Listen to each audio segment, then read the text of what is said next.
you're actually hearing the vibration of the sun. It almost has a warmth to it. It's just enough where I can almost feel the sound on my skin or on my clothes. I imagine feeling the sun, moving next to me. My name is Alex Young, and I am the Associate Director for Science in the Heliophysics Science Division here at NASA Goddard Space Flight Center.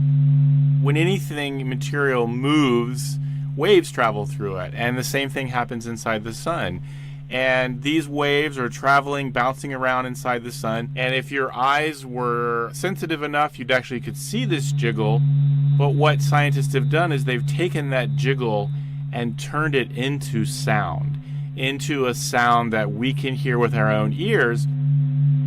The sun is vibrating at lots of different frequencies, and one of the things that's pretty cool about that is we can use those vibrations in the sun to look inside the sun. We don't have straightforward ways to look inside the sun. We don't have a microscope to zoom inside the sun. So using a star or the sun's natural vibrations allows us to see inside of it. And we can see huge rivers of solar material flowing around. We are finally starting to understand the layers of the sun and the complexity. It's really cool because all of this complex motions inside the sun are in fact what generates magnetic fields inside the sun. And those magnetic fields float up to the surface and give us sunspots. And those sunspots give us solar flares and coronal mass ejections, this whole thing we call space weather. So all of these things are connected. And that simple sound is giving us a probe inside of a star. I think that's a pretty cool thing.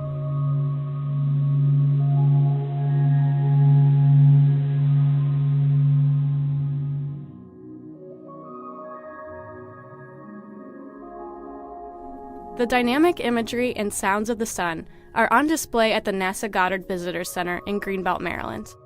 Solarium is an immersive art installation that transports visitors into the heart of our solar system. This story was produced right here at Goddard by Katie Atkinson and Michela Sosby. The sounds you heard in this piece were sonified by the Stanford Experimental Physics Lab. The data comes from the Solar and Heliospheric Observatory, a collaboration between the European Space Agency and NASA.